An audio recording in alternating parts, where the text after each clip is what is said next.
সন্ধিয়া বন্ধু বান্ধৱীসকল বিবি ডিজিটেলৰ অন্য এটা ভিডিঅ'লৈ আপোনালোক সকলোকে স্বাগতম জনাইছো। আমি ইতিমধ্যে বিভিন্ন ধৰণৰ গণিতৰ শিতানবিলাক আলোচনা কৰিছো আৰু তাৰে এটি শিতান অনুপাত আৰু সমানুপাতৰ ভালেকেইটা এপিছড ইতিমধ্যে আমাৰ সমাপ্ত হৈছে। আপোনালোকে নিশ্চয় মই শিকোৱা কথাবিলাক বুজি পাইছে। গতিকে আজি আমি আৰু এটা তেনেহেন ধৰণৰ সৰু এপিছড লৈ আপোনালোকৰ ওচৰত হাজিৰ হৈছো। গতিকে আৰম্ভণিৰ পৰা ভিডিঅ'টো লক্ষ্য কৰি থাকিব। যদি কিবা জানিবলগীয়া থাকে কমেণ্ট বক্সত মোক কমেণ্ট কৰিব। গতিকে এতিয়া পলম নকৰি ভিডিঅ'টোৰ মাজলৈ আগবাঢ়িছো। ইয়াতে প্ৰথম প্ৰশ্ন কি দিয়া আছে সেইটো আপোনালোকে চাই ল'ব। ইয়াতে দিছে কি যে যদি এটা সংখ্যাৰ 40% মান অন্য এটা সংখ্যাৰ 2/3 সমান হয় তেন্তে প্ৰথম সংখ্যা আৰু দ্বিতীয় সংখ্যাৰ অনুপাত কিমান হ'ব? ইয়াতে অপচন কেইটা চাব। এ অপচন দিছে 5:7, বি 3:7, চি 3:5 আৰু ডি হল 5:3। এতিয়া একেবাৰে অংকটো সহজ অংক।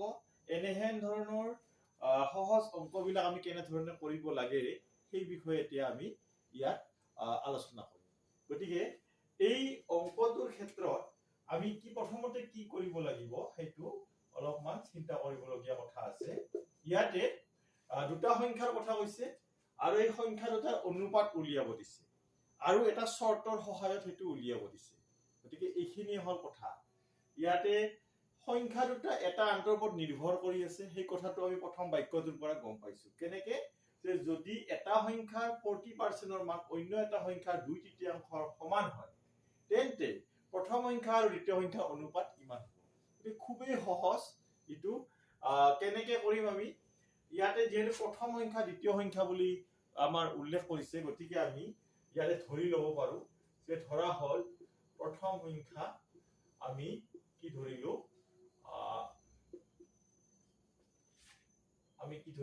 x ধৰিলো আৰু দ্বিতীয় সংখ্যাটো আমি ধৰি ল'ব পাৰো ধৰা হল দ্বিতীয় সংখ্যা ইটো আমি ধৰি ললো এইটো আমাৰ কি হল y ধৰি ললো। এতিয়া আমাক প্ৰশ্নমতে কি দিয়া আছে? একেবাৰে সহজ। ইয়াৰ পৰা ওলাব কথাখিনি।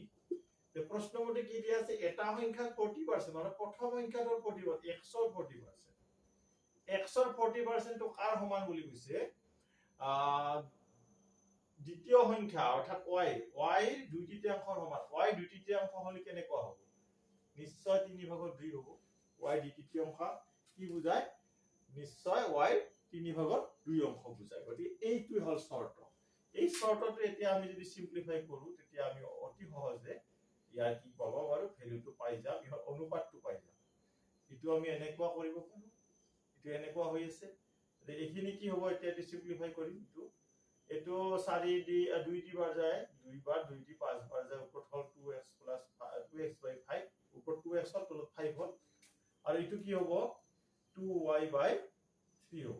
এতিয়া আমি 2x এই 2y টো ইফালে আনিলো আৰু এইটো তেতিয়া কি হ'ব? আমি ইন্টাৰচেঞ্জ কৰিলো, এইটো এনেকুৱা হ'ল। এতিয়া এইটো হলে এই 2 টো ক্যান্সেল হ'ল। গতিকে ইয়াতে কি পালো? x = y = কি হ'ব? 5:3 পালো। গতিকে আমি ইয়াৰ ৰিজাল্টটো খুব সহজতে পাই গলো। x এ কি বুজাইছে? প্ৰথম সংখ্যা। y এ কি বুজাইছে? দ্বিতীয় সংখ্যা। গতিকে প্ৰথম সংখ্যা আৰু দ্বিতীয় সংখ্যাৰ অনুপাত উলিয়াব দিছে। গতিকে আমি খুব সহজতে প্ৰথম সংখ্যা আৰু দ্বিতীয় সংখ্যাৰ অনুপাত পাই গলো। গতিকে এনেহেন ধৰণৰ সমস্যা আমি এনেকে খুব সহজতে কি কৰিব পাৰো? সমাধান কৰিব পাৰো। গতিকে এইটোৱে হল ইয়াৰ শুদ্ধ অপচন। ইয়াৰ পিছত আমি পৰৱৰ্তী অংকটোলৈ যাম। এইবাৰ আমি দ্বিতীয় অংকটোলৈ আহিছো। এই অংকটো একেবাৰে সহজ, কিন্তু সহজ হলেও এইটো আমি কেনেকে খুব কম সময়ত কৰিব পাৰো সেই ট্ৰিকটো আমি জানিব লাগিব। এই অংকটো আমি কেনেহেন ধৰণে কৰিম এতিয়া সেইটো আপোনালোকে চাই ল'ব। ইয়াতে কি দিয়া আছে? যদি 5a = 13b = 7c হয় তেন্তে a অনুপাত b অনুপাত c ৰ মান নিৰ্ণয় কৰা। ইয়াতে অপচন কেইটা চাব। a 13:5:7, b 5:13:7, c 91:35:65 আৰু d 7:13:5। গতিকে এই অংকটো আমি কেনে ধৰণে কৰিম? বিভিন্ন ধৰণৰ কম্পিটিটিভ এক্সামবিলাকত এনেহেন ধৰণৰ অংক আহে আৰু এইবিলাক অংকত আমি খুব কম সময়ত মিলাব লাগিব, কাৰণ সেই পেপাৰখনত আৰু বেলেগ ধৰণৰ বহুত অংক কৰিবলগীয়া হয়। গতিকে এইবিলাকত যাতে আমি খুব কম সময়ত আমি ইয়াক সমাধান কৰিব পাৰোঁ, তাৰ কাৰণে এইবিলাকৰ প্ৰেক্টিছৰ প্ৰয়োজন আছে। এইটো আমি কেনেকৈ কৰিম চাই ল'বা। সেইটো হৈছে এনেহেন ধৰণৰ। ইয়াতে আমাৰ এ বি চি মান উলিয়াব লাগে। এ অনুপাত বি অনুপাত চিৰ মান উলিয়াব লাগে। প্ৰথমতে এ আৰু বিৰ অনুপাতটো আমি উলিয়াই লম। কেনেকে উলিয়াই লম? আমাৰ যিখিনি দিয়া আছে চৰ্ত তাৰ পৰা উলিয়াম। গতিকে এ আৰু বি থকাখিনি আমি কি প্ৰথমতে লিখি লম। 5a = 13b। এইটো আমি কি কৰিব পাৰো? a by b কৰিলো। a by b কৰাৰ লগে লগে এইটো 5 ইয়াতে হ'ব, ইয়াতে এইটো 13 হ'ব। কিয় হ'ব এইটো? কাৰণ 5a হৈ আছে, ইয়াক যদি বজ্ৰকৰণ কৰি দিম 5a পাম, আৰু এনেকে আমি কি পাম? 13b পাম। এইটো পালো।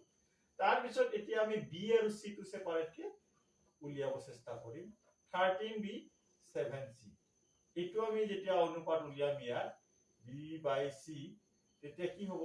c লগত 7 ৰ ওপৰত যাব, b লগত 13 আছে, 13 টো তলত আহিব। এতিয়া আমি দেখা পালো a:b 13:5, b:c 7:13।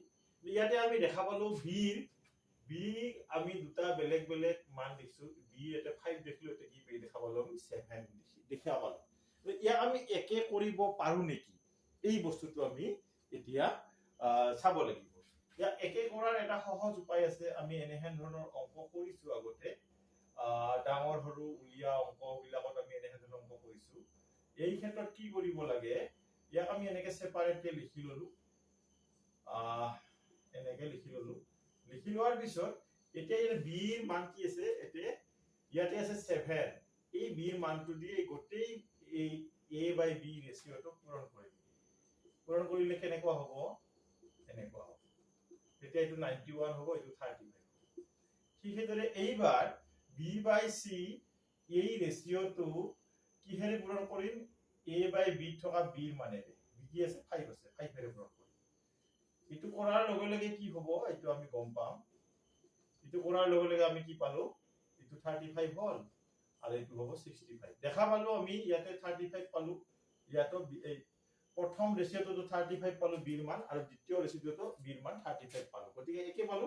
যদি একে পালো, ইয়াক আমি এনেকে লিখিব পাৰো a:b:c।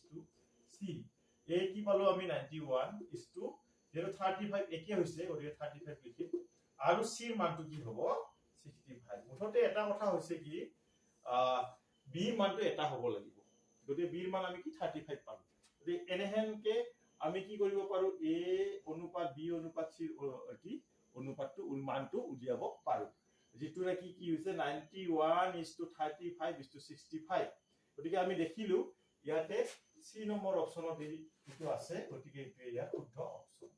গতিকে এনেহেন ধৰণে আহা প্ৰশ্নবিলাক আমি খুব সহজে কম সময়ৰ ভিতৰত এনেকে সমাধান কৰিব পাৰো। গতিকে আজিৰ আলোচনা এইখিনিয়ে। দুটা সহজ প্ৰশ্ন লৈ আপোনালোকৰ ওচৰত হাজিৰ হৈছিলো। নিশ্চয় আপোনালোকে বুজি পাইছে।